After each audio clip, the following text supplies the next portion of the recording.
ਵਾਹਿਗੁਰੂ ਜੀ ਕਾ ਖਾਲਸਾ ਵਾਹਿਗੁਰੂ ਜੀ ਕੀ ਫਤਿਹ। ਜੂਨ 1984 ਨਾ ਭੁੱਲਣਯੋਗ ਹੈ ਤੇ ਨਾ ਹੀ ਬਖਸ਼ਣਯੋਗ ਹੈ।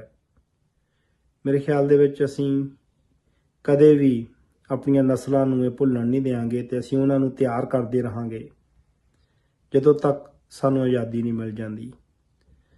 ਸੰਤ ਜਰਨੈਲ ਸਿੰਘ ਜੀ ਖਾਲਸਾ ਪਿੰਡ ਵਾਲਿਆਂ ਦੇ ਇਹ ਬੋਲ ਸਨ ਕਿ ਜੇਕਰ ਦਰਬਾਰ ਸਾਹਿਬ ਦੇ ਉੱਤੇ ਭਾਰਤੀ ਫੌਜਾਂ ਪੈਰ ਪਾਉਂਦੀਆਂ ਨੇ ਤਾਂ ਖਾਲਿਸਤਾਨ ਦੀ ਨੀਂਹ ਜਿਹੜੀ ਆ ਉਹ ਰੱਖੀ ਗਈ।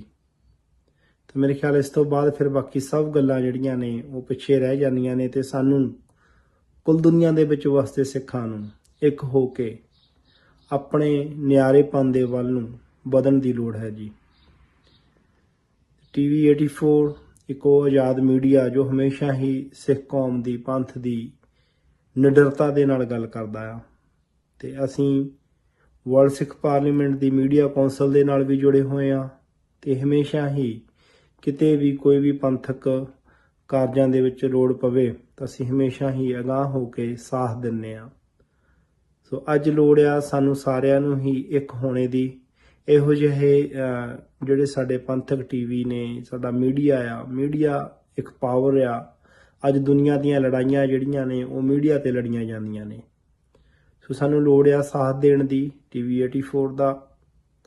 ਤੇ ਬਾਕੀ ਜਿੰਨੇ ਵੀ ਸਾਡੇ ਵੀਰ ਨੇ ਜਾਂ ਜਿੰਨੇ ਵੀ ਜਿੱਥੇ ਕਿਤੇ ਵੀ ਵਸਤੀਆਂ ਸਾਡੀਆਂ ਜਥੇਬੰਦੀਆਂ ਨੇ ਜਾਂ ਦੁਨੀਆ ਦੇ ਕਿਸੇ ਵੀ ਕੋਨੇ ਵਿੱਚ ਵਸਦੇ ਸਾਡੇ ਸਿੱਖ ਨੇ, ਆਓ ਵੀਰੋ ਇੱਕ ਹੋਈਏ। ਹੁਣ ਬਹੁਤ ਸਾਲ ਹੋ ਗਏ ਨੇ, 37 ਸਾਲ। ਤੇ ਜੇਕਰ ਅਸੀਂ ਹਰ ਸਾਲ ਸਿਰਫ ਇੱਕ ਯਾਦਗਾਰ ਬਣਾ ਕੇ ਹੀ ਲੰਘ ਜਾਣਾ ਤਾਂ ਫਿਰ ਅਸੀਂ ਉਸ ਹੀ ਹਿੰਦੁਸਤਾਨ ਦੀ ਜਿਹੜੀ ਦਮਨਕਾਰੀ ਨੀਤੀ ਹੈ, ਜਿਹੜੀ ਉਹਨਾਂ ਦੀ ਜੋ ਸਿੱਖਾਂ ਨੂੰ ਉਹ ਸਮਝਦੇ ਨੇ ਕਿ ਦੁਨੀਆ ਦੇ ਕਿਸੇ ਵੀ ਕੋਨੇ ਵਿੱਚ ਵਸਦਾ ਸਿੱਖ ਜਿਹੜਾ ਆ ਉਹ ਭਾਰਤੀ ਤਿਰੰਗੇ ਨੂੰ ਸਲੂਟ ਮਾਰੇ ਜਾਂ ਉਹ ਭਾਰਤੀ ਹੀ ਕਹਾਵੇ, ਤਾਂ ਫਿਰ ਅਸੀਂ ਉਹਨਾਂ ਦੇ ਇਸ ਦੇ ਵਿੱਚੋਂ ਬਾਹਰ ਨਹੀਂ ਨਿਕਲ ਸਕਾਂਗੇ।